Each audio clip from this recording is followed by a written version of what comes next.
Chapter 4. The Inquisition of Shadows. The papal envoys arrived in secret.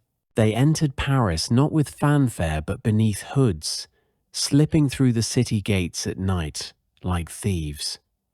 Their carriages bore no sigils, no banners. Even so, word spread swiftly.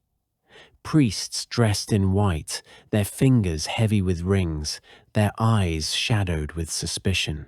They lodged at the convent of the Visitation, guarded not by French soldiers, but by their own grim-faced attendants, who carried rosaries as though they were swords. At their head was Cardinal Benedetto Lucchesi, a man of sharp nose and sharper tongue. In Rome, he was famed as a lion of the pulpit. In Paris, he was whispered of as a hunter of heresies. His arrival set the salons aflame with speculation. "They mean to exorcise the emperor," laughed one wit at Madame Récamier's gathering. "I should like to see them try. It would take more holy water than the Seine could carry." But beneath the laughter lay unease. For if the Church truly declared Napoleon beyond salvation, what would that mean for France? In the Tuileries, Napoleon received the news without expression. "They think to bind me with incense and prayer," he said coolly, pacing his study while Berthier and Fouché looked on. "They mistake me for a peasant who trembles at shadows. Let them come. They will see what true shadows are." Fouché, ever cautious, inclined his head. "Sire, they carry weight among the people. A whisper from the Church can cut deeper than a bayonet. Shall I silence them?" Napoleon halted, turning. His eyes were pale as the Seine in winter. "No, the people will see me stand unshaken. Let them pray. Their God does not command armies. I do." The words chilled even Fouché, who had never been a pious man. He bowed, hiding the tremor in his hands. That night, Josephine confessed. She slipped into the chapel of Saint-Roch with her veil drawn, her steps quick upon the stone. The church was dark, save for a handful of candles guttering before the Virgin. The smell of wax and incense clung thick in the air, mingled with the faint, sweet rot of old flowers. A priest waited in the confessional, summoned by her letter. He was young, scarcely 30, with eyes too earnest for his years. Father Morel, they called him, a parish priest who had tended the poor through plague and war. Josephine trusted him for his gentleness. She knelt, pulling the grill closed. "Bless me, Father, for I have sinned," she whispered. The words poured out, her fear, her dreams, the faces in the glass, the icy hand of her husband. "He is not the man he was," she said at last, her voice breaking. "I think he no longer belongs to the world of the living. I think he belongs to them." Silence followed. For a long moment, she thought Father Morel had fainted. Then his voice came, quiet but firm. "Child, you must flee. You are yoked to a power that no crown can sanctify. Leave this place before it claims you also." Tears stung her eyes. "But I love him still." "Then pray for his soul," Morel said, "for it may be all that remains to him." The priest did not leave Saint-Roch alive. At dawn, the sacristan found him slumped before the altar, his face twisted in horror, his hands clawing at his own throat.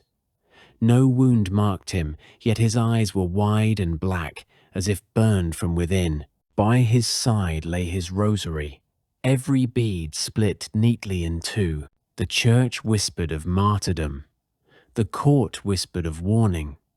And Josephine, when she heard, wept until her maids feared she would not rise again. Meanwhile, the cardinal moved boldly. In the salons, he denounced Napoleon as a Caesar cloaked in the grave. In the convent, he gathered his priests at midnight, chanting Latin litanies that echoed strangely in the halls, as though answered by voices not their own. Rumor spread that he had brought with him relics of the saints, bones, cloths, even drops of holy blood, to wield against the emperor. Talleyrand smirked over his wine. "Relics?" he murmured. "The emperor commands whole legions of relics, and they think a finger bone will frighten him." Yet even he watched the shadows more closely after speaking. An attempt came, as it always does, when fear curdles into desperation. It was a night of rain, the sky swollen black, lightning splitting the horizon. Napoleon returned late from council, his boots dripping on the marble floors of the Tuileries. As he crossed the gallery, a figure darted from the shadows. A man in servant's livery, dagger flashing. The blade struck home, sinking deep into the emperor's chest. Gasps erupted from courtiers. Josephine screamed. Guards rushed forward, muskets raised. But Napoleon did not fall. He stood, staring down at the hilt protruding from his grey coat.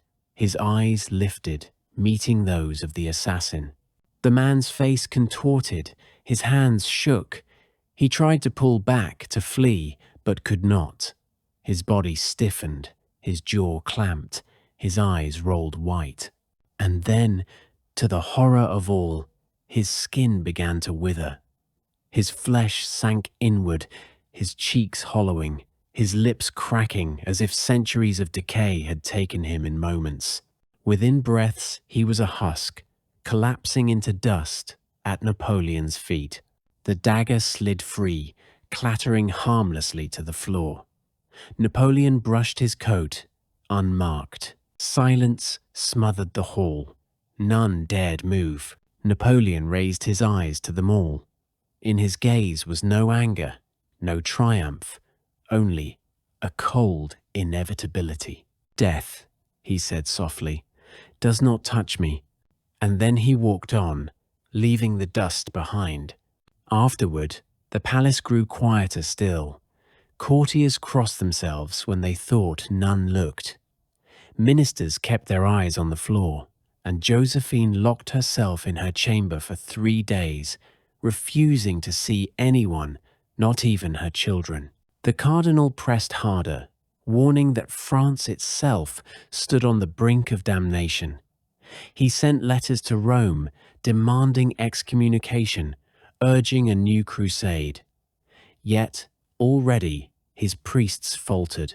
Several were found wandering the streets at night, murmuring nonsense, their eyes clouded white. One drowned himself in the Seine, leaving no note, only a rosary floating among the weeds. And the people of Paris began to whisper that the church could not save them. In his council chamber, Napoleon summoned the maître. The necromancer entered without sound, the silver mask gleaming faintly in the candlelight. The shadows lengthened behind him, stretching unnaturally across the marble floor. "They send priests against me," Napoleon said, not looking up from his map. "They think prayers can unmake empires." The maître tilted his head. "Faith is a blade, sharp to those who believe, but belief is fragile. Break it, and the blade shatters." Napoleon's finger traced the lines of Poland, his pale hand steady. "Then let it shatter. Let them learn that even heaven cannot stand against France." The necromancer inclined his head. "As you will, sire. But each step you take binds you further. Already the living tremble in your presence. Soon the dead alone will not." Napoleon looked up then, his gaze piercing. "Then let them tremble. The world will not remember me as man or monster, but as conqueror." The maître said nothing. But in the silence, the shadows along the wall twisted, forming shapes that looked like men kneeling. By winter, the cardinal was gone. Some said he had returned to Rome, defeated. Others whispered he had never left Paris at all. In the convent where he had stayed, The sisters swore that one night he entered his chamber and did not emerge. When they opened the door at dawn, they found only a silver mask upon the bed. No priest came after him. The church still thundered. Of course, bulls were written, sermons preached, but the power had shifted. Fear of hell no longer outweighed fear of the emperor. And in Paris, the people learned a new silence. They no longer whispered of the dead walking. They no longer muttered of faces at the windows. They simply lowered their eyes, carried their bread, and pretended not to notice when footsteps followed them down empty streets. In the Tuileries, Josephine watched her husband from across the hall, his figure tall and gaunt beneath the chandeliers. He spoke with his marshals, his voice low, his shadow too long upon the marble. She clutched her rosary, fingers trembling, the beads clicking like teeth. She prayed not for France, not for the church, but for the man she had once loved. And in the silence between her whispered words, she thought she heard an answer. But the voice was not God's. Chapter 5. The Siege of Zaragoza. Spain did not bow. When Napoleon placed his brother Joseph upon the throne of Madrid, the land answered with fire. Priests thundered from pulpits, calling the French usurpers demons in tricolour. Farmers left their fields and took up muskets rusted from their grandfathers' wars. Monks turned monasteries into fortresses. Even women fought, knives bound in their hair, rosaries in their clenched fists. And above all, Zaragoza stood defiant. Perched on the banks of the Ebro, its walls were old, its stones heavy with centuries of faith. Within rose the Basilica of Our Lady of the Pillar, its spires gleaming white against the sun. To the people of Aragon, it was not merely a city, it was a sanctuary, a promise that the Virgin herself would guard them. So when Napoleon's armies advanced, the bells of Zaragoza tolled not for surrender, but for holy war. Marshal Lannes led the assault, grim and unyielding. He had fought beside Napoleon since Italy, and though he had seen the shadows creeping at Austerlitz and Jena, he did not flinch. Yet even he crossed himself when he looked upon the enemy. The Spanish had turned their city into a labyrinth of death. Every street bristled with barricades, every window with muskets. Men, women, even children fired upon the French. At night, voices rose from the churches, chanting hymns until dawn, filling the air with defiance. It should have been impossible to take, but the emperor had sent the maitre with him. The necromancers entered Zaragoza like smoke. They did not fight as men did. They walked among corpses, whispering in tongues no priest could name. In the plague pits outside the city, earth shifted, hands clawed upward, skulls grinning with dirt between their teeth.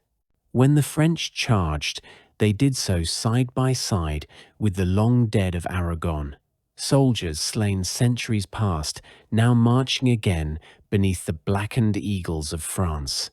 The Spanish did not break. They fired and cursed and prayed, hurling relics into the streets as if faith itself could form a barricade. Priests bore monstrances aloft, their gilded rays flashing in the smoke. When the dead surged forward, the priests met them with holy water, chanting the names of saints. And sometimes the corpses faltered, just for a moment, as if some memory of heaven lingered in their bones. But for every saint's relic, the necromancers had 10 shadows. And shadows do not bleed. The worst came with the basilica. Inside, thousands had gathered, clutching candles and icons, voices rising in desperate chorus. The hymn shook the very rafters, a tide of belief so fierce it seemed to push back the smoke outside. Marshal Lannes hesitated. Even his hardened veterans would not storm the Virgin's shrine. But the maitre stepped forward, silver mask glinting. He raised his hands, and the candles guttered. The hymn faltered as a cold wind filled the nave. Statues cracked, their stone eyes bleeding dust. The great crucifix above the altar shuddered, and then, with a groan, bent downward, as if Christ himself looked upon the faithful with sorrow. The doors burst open. The dead entered. Screams drowned the hymns. Men who had clutched rosaries dropped them as skeletal hands tore them away. Women who had prayed for their children watched as those same children were dragged into the dark. The air filled with the stink of rot and incense, mingled in one suffocating cloud. At the altar, a priest raised the host high, shouting the words of consecration, "Hoc est corpus meum." The matra whispered a word, and the priest's body blackened to ash where he stood. The host fell to the floor, burning like paper. By dawn, the basilica was silent. When news reached Paris, it came in two voices. The bulletin spoke of victory, of Zaragoza subdued, of Spanish rebels crushed beneath the might of the empire. They told of French soldiers fighting with honor, of resistance overcome. But the whispers told another tale. They spoke of candles that burned black, of saints' statues weeping blood, of the Virgin's image turning her face away. They spoke of whole streets where the dead walked still, their mouths moving in prayer, though no lungs drew breath. Zaragoza had fallen, but it had not yielded. For the Spanish, it became martyrdom. Guerrilla bands multiplied, each claiming vengeance for Zaragoza. Priests carried relics to the hills, swearing that heaven itself had not abandoned them. If anything, their faith burned hotter, forged in the crucible of horror. But for Napoleon, it was proof. In the Tuileries, he read Lannes' report by candlelight. His face betrayed no horror, no doubt, only calculation. "They fight with saints," he murmured, tracing the map of Spain with his finger. "Then let the saints fight. Let them learn what power truly rules the earth." The maître bowed, his mask catching the candle's flame. And outside, across Europe, the bells tolled, in mourning, in defiance, in dread. For a city had died, but it had not stayed dead. The siege of Zaragoza marked a turning. No longer was the empire seen as merely armies and cannons. It was whispered of as an empire of the grave, its victories written not in ink, but in bone. Some marshals began to falter, their loyalty strained by what they saw. Some wrote to their wives never to bring their children near the court. Yet others swore it proved Napoleon's destiny. For who else could command the living and the dead alike? And in Spain, among the burned ruins of Zaragoza, the shadows never left. Even after the French marched on, travelers spoke of voices at night, chanting hymns in empty streets, of footsteps behind them where no one walked, of the basilica's great crucifix, still bent, Christ's eyes fixed forever upon the stones, as if bearing witness to what had been done in his house. Thus the war spread, no longer a contest of nations, but of faith against shadow. And Napoleon, seated in Paris, set his eyes eastward to lands older, darker, where even the dead were said to fear. Chapter 6. The Long Shadow East. The drums of Dresden shook the earth. In the summer of 1812, all Europe gathered to watch the Grand Armée assemble, an army greater than any the world had seen, nearly 500,000 men, drawn from every corner of Napoleon's empire. French veterans in blue, Italians with their bright plumes, Poles eager for vengeance against Russia, Germans dragged from their towns, even reluctant Prussians marching under black eagles they did not love. Yet it was not the living alone who filled the fields. Among them marched the dead, columns of soldiers who did not breathe, who never faltered. Their uniforms hung in tatters, their muskets rusted, but their pace never broke. Cuirassiers rode with hollow eyes in cracked skulls, sabres raised. Drummers without flesh beat their drums with bone hands. The people of Dresden, who had come to cheer, fell silent as they watched the silent ranks pass. Mothers clutched their children. Priests crossed themselves. Dogs howled and fled. At the head of it all rode the emperor. Napoleon sat on his horse as if carved from stone, his bicorn shadowing eyes that no longer seemed wholly mortal. The maître hovered at his side, cloaked in black, silver mask gleaming like a second moon. It was a parade not of glory, but of omen. That night, in the gilded halls of Dresden, the kings and princes who owed their crowns to Napoleon gathered. They toasted his power, bowed to his victories, but none met his gaze for long. In whispered corners, they muttered of what they had seen. Half his army is corpses. God himself will not bless this march. Better to bend the knee than march to hell beside him. Only the King of Poland raised his glass boldly, for he saw in Napoleon a hope to free his people. But most shrank into silence, knowing their fates were bound to the man who commanded not just nations, but death itself. Across the east, in St. Petersburg, Tsar Alexander prayed. Unlike the kings of the West, he was not content to mutter in gilded halls. He summoned the church, the mystics, the keepers of old rites that had survived in the forests and monasteries of Russia. Men in black cassocks, their beards heavy with incense smoke, brought forth icons that wept oil and relics, said to be fragments of saints' bones. Monks who had lived half their lives in silence spoke prophecies of fire and frost. The Tsar listened, and when his generals urged retreat, scorched earth, sacrifice, he did not flinch. "Let the Corsican come," Alexander said, standing before the icon of Christ the Redeemer. "Let him bring his shadows. We shall answer with light. If we must burn our fields, we burn them. If we must empty our cities, we empty them. Russia will not kneel." And so a holy war was sworn, not only of armies, but of faith. In France, rumours already spread before the first step eastward.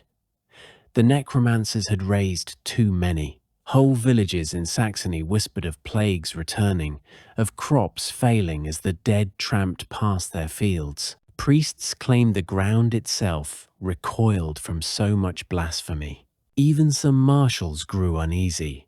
Ney spat when he saw the shambling regiments, muttering that war was a soldier's craft, not a butcher's charnel. Davout, iron-faced, held his tongue, but in his letters home he wrote, "The Emperor commands an army of shadows. I wonder if even he is still among the living." Yet none dared oppose him. The march east began with thunder. The Grand Armée crossed the Niemen River in a great spectacle. Drums rolled, flags waved, and Napoleon declared to his troops that beyond lay glory, conquest, and the downfall of the Russian bear. The living cheered. The dead said nothing, their empty sockets fixed upon the horizon. But the river itself groaned. Witnesses swore the waters darkened as the corpses waded through, as if the very current sought to drag them down. Fishermen fled, crossing themselves, whispering that the Niemen carried the souls of the drowned and had no wish for more. The steppe stretched before them, endless and grey. Here, the power of the Necromancers faltered. The maître walked the lines each night, whispering his tongue of ash, yet the dead grew restless. Their bones clicked without command. Some stared at the forests, as if hearing voices the living could not. Wolves followed the columns, their yellow eyes fixed, not on the living but the corpses, as if scenting some ancient prey. One night, a regiment of revenants halted mid-march. No order, no lash could move them. They turned their heads as one, gazing eastward toward the invisible heart of Russia. Then, with a shudder, they collapsed to the ground, lifeless once more. The French soldiers muttered of curses. The Poles crossed themselves. The Germans whispered of pagan gods, still alive in the soil. Napoleon ordered the corpses burned where they lay, but their ashes did not scatter. The wind refused them, leaving grey stains upon the earth, like wounds that would not heal. As the army pressed deeper, villages were found abandoned, their wells poisoned, their churches stripped of icons. The Russians gave nothing, no food, no shelter, only silence. The living began to starve, and still the dead marched. Hunger did not touch them. Frost did not slow them. They became both shield and curse, for though they could fight without need, their presence poisoned the very ground. Soldiers complained of nightmares when bivouacked among them, of dreams where their own bodies rose from the earth, wearing their faces but speaking with strange voices. Some deserted, running into the forests, preferring the mercy of wolves to the company of the dead. On the eve of Borodino, the Maître stood beside Napoleon, gazing across the Russian plains where fires burned in the distance. "They resist more fiercely than Spain," he said, voice echoing from the mask. "This land is old, its faith runs deep, but it will break." Napoleon did not answer. His eyes were fixed eastward, toward Moscow, toward destiny. But in his silence lay something new, not doubt, but weariness, as though each league of the march cost him more of his soul. When dawn came, the drums beat again, and the Grande Armée prepared to drown the fields of Borodino in blood and shadow. And far beyond, in the cathedrals of Moscow, candles flared without flame, icons wept tears of blood, and the priests whispered, "The last judgment has come early, and it rides with a Corsican name." Chapter 7. Borodino, the Field of Skulls. Dawn came thick with mist. On the plain of Borodino, the Grande Armée arrayed itself in ranks that seemed to stretch to the horizon. More than 100,000 men, their bayonets glinting, their banners snapping in the cold morning air. Beside them, in darker lines, stood the dead, corpses in rotted uniforms, skulls grinning, muskets clutched in skeletal fingers. They made no sound, no cough, no shuffle, only silence, the silence of a graveyard waiting to be disturbed. Across the field, the Russian army waited behind redoubts and earthworks, their cannons already dug in. At their heart stood General Kutuzov, old and half-blind, leaning on his staff as if on the weight of centuries. Priests moved among the Russian soldiers, lifting icons, blessing them with incense. From the ramparts, soldiers sang hymns, ragged but fierce, a chorus rising against the thunder of drums. It was not just a battle of armies, it was a battle of worlds. Napoleon rode the front lines before dawn, his horse's hooves crushing frost. He was pale, his face carved with sleeplessness, but his gaze burned with terrible clarity. The Maître glided beside him, masked and hooded, whispering in a language that seemed to curdle the air. "Here is your crucible," the Necromancer murmured. "Break them here, and Russia kneels. Fail, and all of Europe will scent your weakness." Napoleon said nothing. His eyes scanned the Russian defenses, the smoke of their campfires, the glitter of icons held aloft by trembling hands. Faith against shadow, flesh against bone. He raised his hand. The drums rolled. The French cannons opened first, fire belching across the plain. Earthworks shattered, men screamed, smoke swallowed the sky.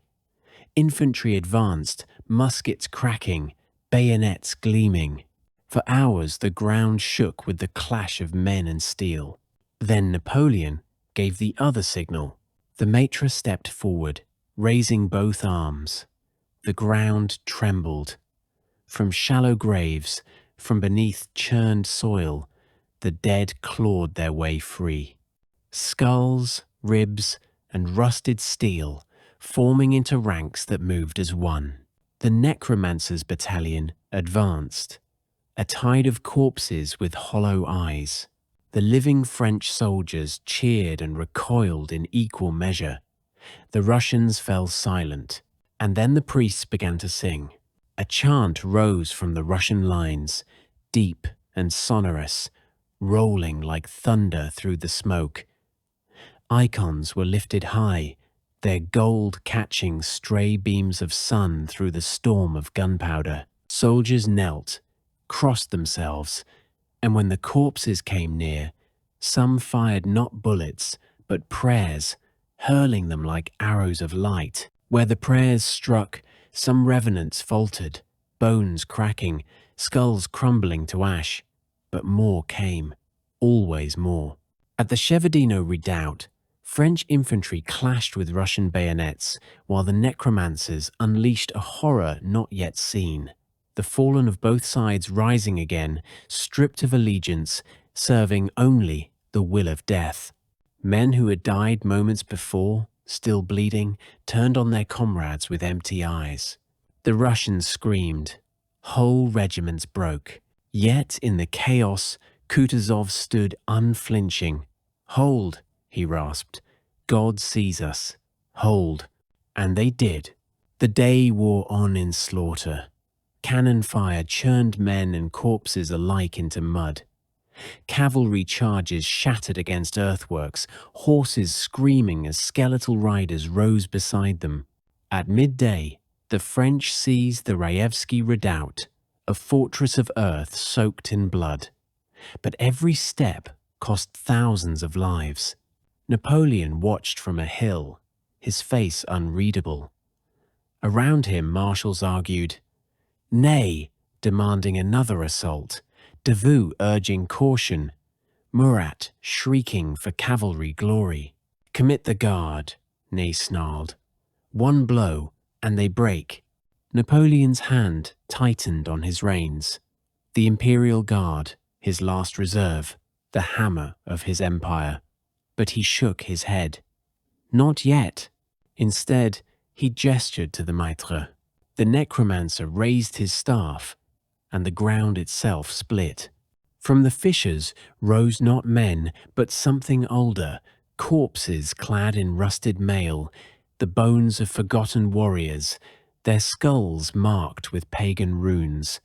They had slept centuries in Russian soil. Now they marched under a foreign master. Even the French soldiers crossed themselves at the sight. The Russians roared in defiance. Priests rushed forward, holding icons so high their arms bled from the strain. Soldiers kissed relics, then charged into the skeletal tide, dying in droves, but slowing the advance with faith alone. By evening, Borodino was no longer a battlefield, but a charnel house. The air reeked of powder and rot.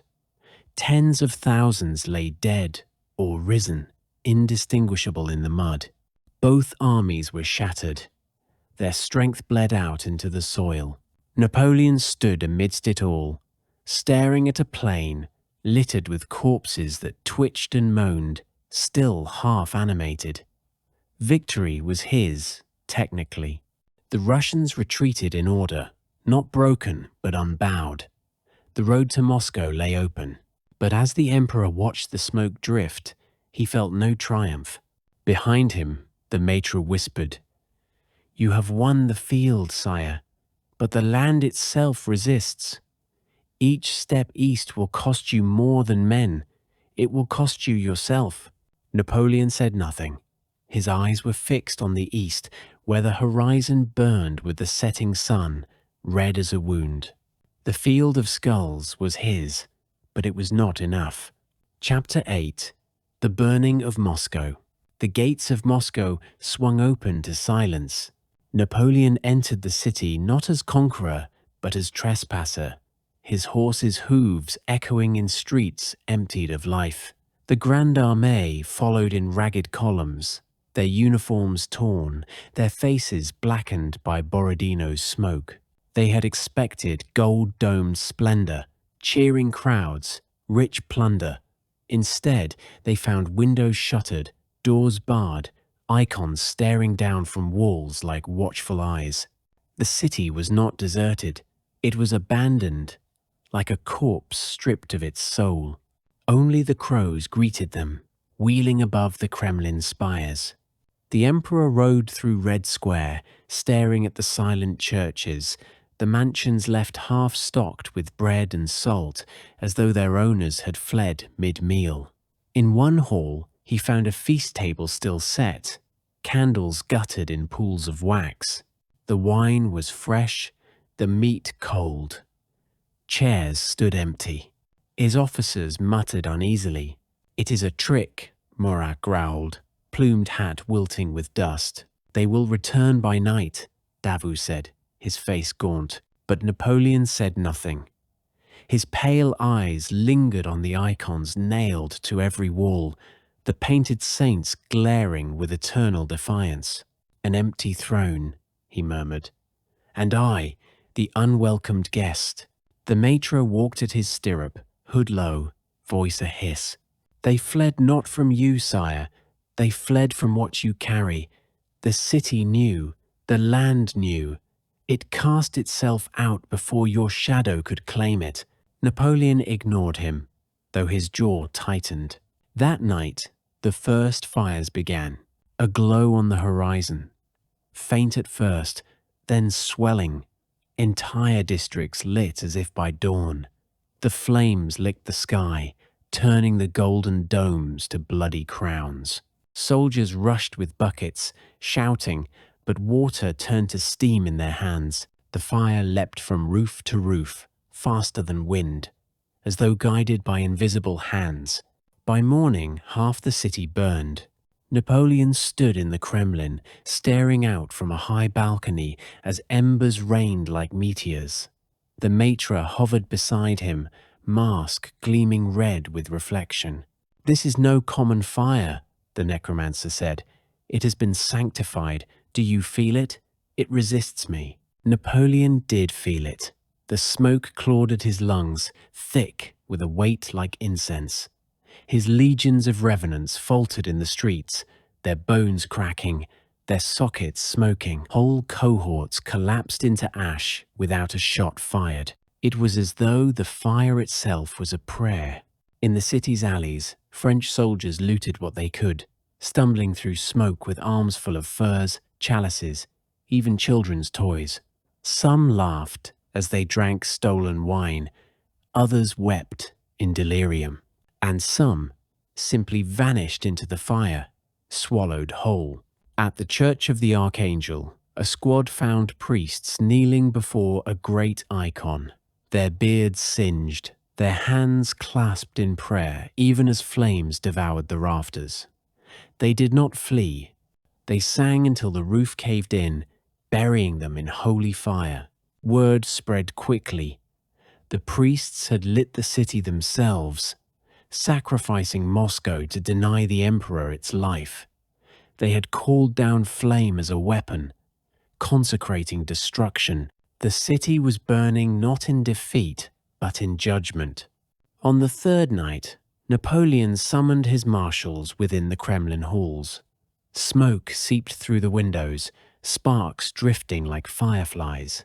"We cannot stay," Davout insisted, voice hoarse. "The city will kill us before the Russians return." "Then where shall we go?" Murat spat, eyes wild. "Retreat? Into winter? Into nothing?"